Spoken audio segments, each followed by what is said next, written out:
말씀 로마서 10장 10절로 15절까지 말씀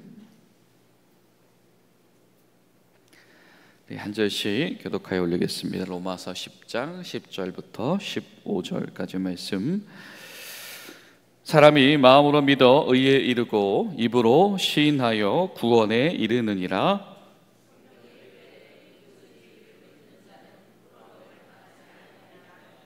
유대인이나 헬라인이나 차별이 없음이라 한 분이신 주께서 모든 사람의 주가 되사 그를 부르는 모든 사람에게 부요하시도다. 그런즉 그들이 믿지 아니하는 일을 어찌 부르리요? 듣지도 못한 일을 어찌 믿으리요? 전파하는 자가 없이 어찌 들으리요? 어찌 전파하리요? 기록된 바 아름답도다. 좋은 소식을 전하는 자들의 발이여 함과 같으니라. 아멘. 어제 우리 청년들의 이 태국의 일정이 또 잘 맞춰졌습니다. 아마 이제 주일 예배를 앞두고 돌아올 일만 남았는데 어제 이렇게 동영상을 보내줬어요. 근데 보니까 그 현지 어린이들 사역을 집중을 한 것 같은데 그 어린이들이 참 이 밝고 즐거운 모습으로 함께 참여하는 것을 보고 하나님께서 우리 청년들을 통해서 우리 현지에 있는 우리 선교센터와 선교사님들에게 참 좋은 도움을 주게 하셨구나라는 생각이 들어서 참 감사했습니다. 여러분 마저 우리 돌아올 때까지 안전하게 돌아올 수 있도록 여러분 기도로 함께 해 주시기를 부탁을 드립니다. 여러분 교회 공동체는 성령의 공동체입니다. 믿으시죠? 주님께서 분명히 말씀하셨습니다. 오직 성령이 너희에게 임하시면 너희가 예루살렘과 온 유다와 사마리아와 땅끝까지 이르러서 내 증인이 될 것이다.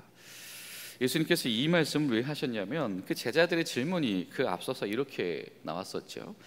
부활하신 예수님을 만난 제자들이 예수님한테 이렇게 물었습니다. 주님, 주께서 이스라엘 나라를 회복하실 때가 언제입니까? 라고 하는 겁니다. 부활하신 예수님을 만났지만 부활하신 예수님께서 그들에게 찾아오셔서 하나님께서 진정으로 전혀 새로운 이 구원의 세계, 하나님 나라를 그들 가운데 시작하셨다라고 하는 이 놀라운 사건이 시작되었지만 여전히 그들 가운데에서는 무엇이 남아 있었습니까? 그렇죠. 우리는 이스라엘의 후예다라고 하는 메시아가 오셨으니 이 예수님께서 이 이스라엘 지금 강대국들 사이에서 이렇게 길을 못 펴고 있는 이스라엘을 언제 힘있게 해주실까? 우리는 그때에 얼마나 주님 편에서 이렇게 특권을 가지게 될까? 뭐 이런 식의 생각을 여전히 가지고 있었던 것이죠. 그때 예수님께서 말씀하셨습니다. 진정 하나님께서 원하시는 나라는 어떤 나라이다? 성령 충만한 제자 공동체가 예루살렘과 유대와 사마리아와 땅끝까지 모든 장벽들을 하나하나 넘어가면서 주의 복음을 전해내는 것이 바로 주님이 원하신 하나님 나라이고 이것이 하나님 나라 공동체다라고 하는 겁니다. 여러분 어떠십니까? 우리가 한 주 동안에 우리가 이 선교지를 위해서 기도하며 또 다음 세대들 사역을 위해서 기도했는데요. 여러분 우리가 무엇 때문에 그 기도에 집중하셨습니까? 다음 세대가 정말 중요하니까 그 기도에 함께 동역하신 분도 계실 것이고 어쩌면 어떤 분은 이런 마음으로 하셨을지도 몰라요. 내가 이제 다른 건 할 수 없으니 그 기도라도 해야 되겠다. 여러분 우리가 만약에 이런 타협과 어떤 그런 적정선에 머무는 믿음의 분량을 가지고 있다면 성령께서 우리에게 하시는 말씀을 분명히 들어야 될 줄로 믿습니다.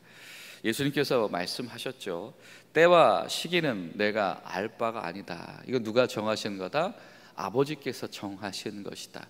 그 기간이 얼마나 걸릴런지 그 시점이 얼마나 걸리는지 그것은 우리에게 결코 속한 것이 아니다라고 하는 것이죠. 그러나 우리에게 필요한 것은 오늘도 땅끝을 향해서 성령 충만함을 통하여서 복음 전하는 것. 이것이 여러분 이 교회, 제자 공동체로 모여 있는 교회의 유일한 할 일이다라고 하는 겁니다. 여러분 기도하실 때 하나님, 우리가 깨어 있어서 다시 한번 우리가 적당히 타협하고 내가 그냥 뒤에서 기도로나 우리 젊은이들 위해서는 돕겠습니다라고 하는 마음 가운데 안주하고 있다면 우리 가운데 주님의 성령을 사모하는 마음, 그래서 성령 안에 담대함으로 주님께서 우리를 이끌고 가시는 그 경계선들을 넘어가면서 여전히 복음을 전하는 믿음을 우리 가운데 회복하시옵소서. 우리 그런 마음으로 기도하는 그런 오늘 하루 될 수 있기를 간절히 소망합니다. 여러분, 성령에 충만한 사람, 하나님의 영에 충만한 사람들의 고백은 아마 이사야가 잘 이야기하고 있을 겁니다. 이사야서 6장 8절을 보면 이사야가 뭐라고 말씀하죠? 내가 또 주의 목소리를 들으니, 주의 말씀을 들으니 주께서 이르시되 내가 누구를 보내며 누가 우리를 위하여 갈고 하시니 그때 내가 이르되 내가 여기 있나이다, 나를 보내소서 하였더니. 그렇습니다. 하나님의 영이 임한 사람은 어떤 사람이냐면 하나님의 음성, 하나님의 마음이 들려지는 사람이다라고 하는 것이죠. 그런데 그 하나님의 마음은 무엇입니까? 오늘도 그 잃어버린 양 한 마리를 되찾고 구원하기를 원하시는 것이 바로 하나님의 마음이시다. 그 하나님께서 말씀하시는 거죠. 누가 가겠는가? 그때에 하나님의 영이 충만한 사람, 하나님의 음성을 들은 사람은 나를 보내소서 하였더라라고 하는 거죠. 또 고린도 후서 5장 20절을 보면 사도 바울이 이렇게 고백을 합니다.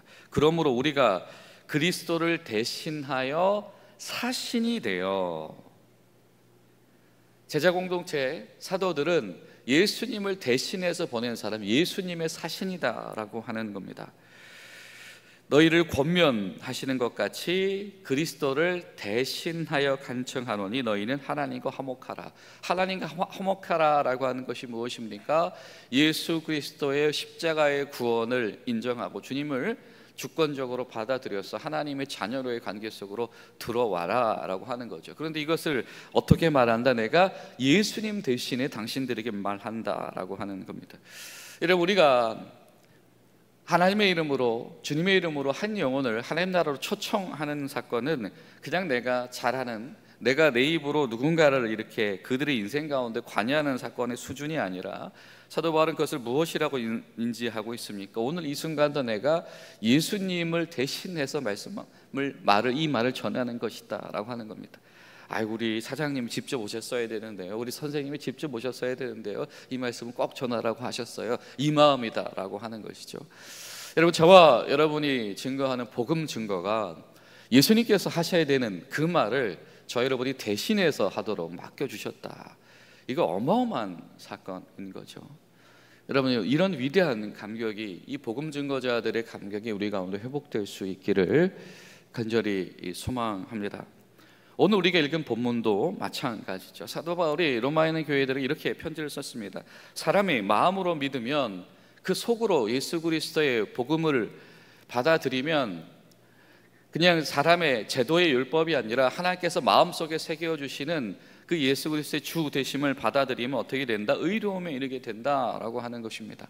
그런데 이 마음으로 믿는 것보다 더 어려운 것이 있습니다. 그것이 무엇입니까? 입으로 시인하는 것이다. 이것은 무엇입니까? 삶 속에서 인정하는 것입니다. 삶 속에서 드러내는 것입니다.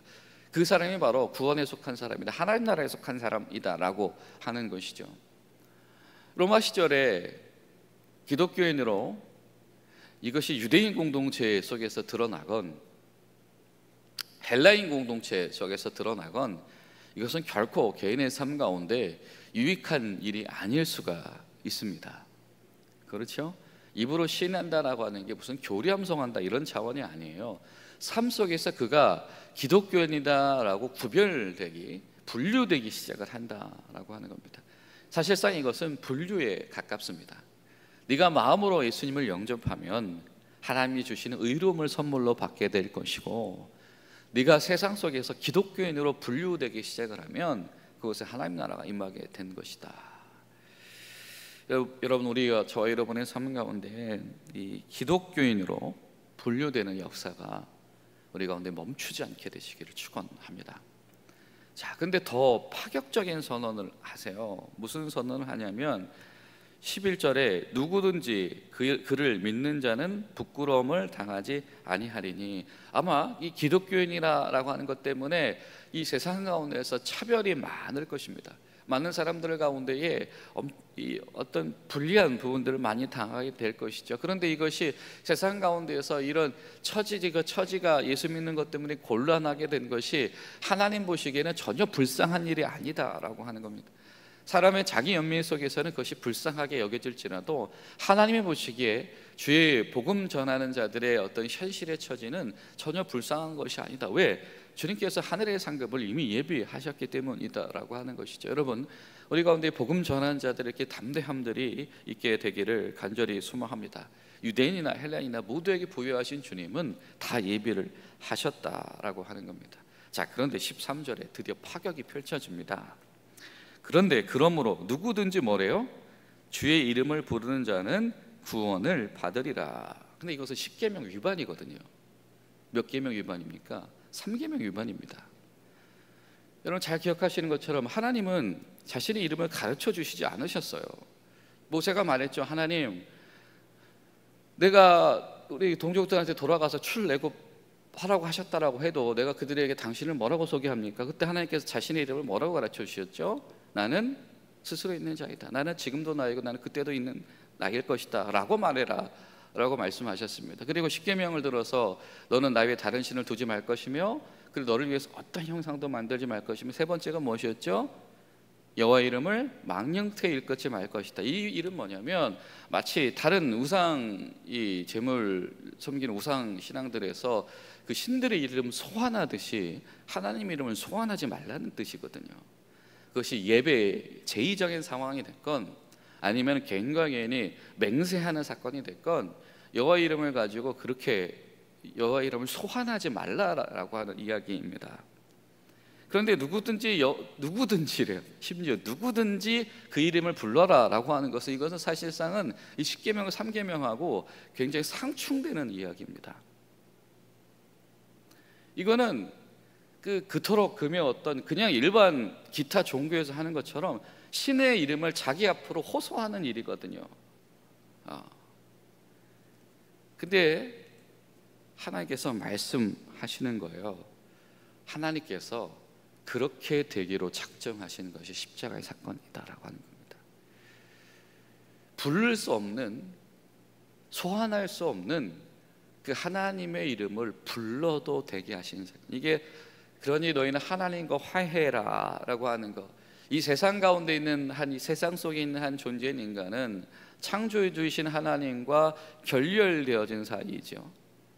쫓겨난 사이, 추방되는 사람들입니다. 그러나 그 하나님의 백성들이 하나님과의 너는 내 백성이고 나는 너희 하나님이야 라고 하는 이들이 되었던 것이고, 예수 그리스도의 십자가의 복음 앞에 나와 있는 이들이 하나님과 상관없는 자가 아니고 하나님의 자녀가 되는 놀라운 비밀이 그 안에 있는 것이죠. 그것을 오늘 말씀 속에서 뭐라고 얘기하냐면 하나님의 이름을 불러도 되는 존재다 라고 말씀을 하시더라라고 하는 거예요. 하나님께서 이름 불려 주시기로 하셨다. 여러분, 이것은 뭐 그리스 로마 신화 속에 있는 사람들에게는 뭐 그러려니 하는 일이었겠으나, 그러나 이것이 정말 신실하게 율법 속에서 살아갔던 사람들에게는 이건 정말 대단한 사건인, 하나님께서 자기를 낮춰주시는구나. 예수님의 십자가다라고 하는 것은 내가 주님을 나의 주권 주인으로 인정하는 것은 이건 전혀 다른 신앙생활이 시작되는구나 라고 하는 놀라운 감격을 경험하게 됐을 겁니다. 여러분, 우리 가운데 그 감격이 있어야 되겠습니다. 여러분, 하나님께서 우리가 주의 이름을 부르며 호소할 수 있도록 낮춰주신 줄로 믿습니다. 누구든지 그의 이름을 부르는 자는 구원을 얻으리라. 하나님이 그에게 임재하신다. 하나님의 손길이 그에게 임하며 하나님의 나라가 그에게 임한다라고 하는 겁니다. 그러니까 이것을 어떻게 안전할 수 있겠느냐? 이 소식을 어떻게 안전할 수 있겠느냐. 그런즉 믿지 아니하는 이가 어찌 부르리요, 듣지도 못한 이를 어찌 믿으리요, 전파하는 이가 어찌 들으리요. 이 얘기를 알아야 이 파격 속, 이 신비, 이 감격 속에 들어오게 될 텐데, 전해주는 이가 없어서, 들어본 적이 없어서 알 수도 없는 이런 상황 속에 방치해 두면 안 된다라고 하는 것이죠. 왜 못 믿었냐? 들어본 적이 없으니까. 왜 들어본 적이 없느냐? 말해준 적이 없으니까. 왜 말해준 적이 없냐? 그들에게 와준 사람이 없으니까 라고 하는 것이죠. 여러분, 우리 가운데 이 기쁨을 들어보지 못한 자가 있어서는 안 되겠습니다. 이것이 모든 세대, 모든 민족, 우리 삶의 지경에 있는 내가 사랑하고 내가 하는 모든 하나님께서 우리에게 주신 이 땅의 사람들 뿐만 아니고, 또 교회 내부적으로 우리 모든 세대들, 이것이 어린 영유아부터 우리 다음 세대가 되었든, 아니면 기성 세대가 되었든, 아니면 우리 부모님들의 세대가 되었든, 우리가 들어보지 못한 자가 있어서는 안 되겠다. 이 놀라운 신비의 파격과 이 감격을 그 모든 사람들도 알아야 되겠다. 여러분, 이것이 성령 충만한 자에게 주시는 마음인 줄로 믿습니다. 그것이 하나님 나를 보내시옵소서라고 하는 성령 하나님의 충만 가운데서 하나님의 마음을 알고 주님의 음성을 듣는 자들의 마음이 아니겠는가라고 하는 것이죠. 여러분, 저 여러분도 바로 이런 복된 소식을 가지고 하나님이 회복하실 그 나라로 올라가는 자들, 그 아름답고 가벼운 행복한 발걸음, 그 돌아가는 길, 하나님의 도상에 당도하는 자의 그 기쁜 발걸음이 저 여러분들의 발걸음 되시기를 간절히 소망합니다.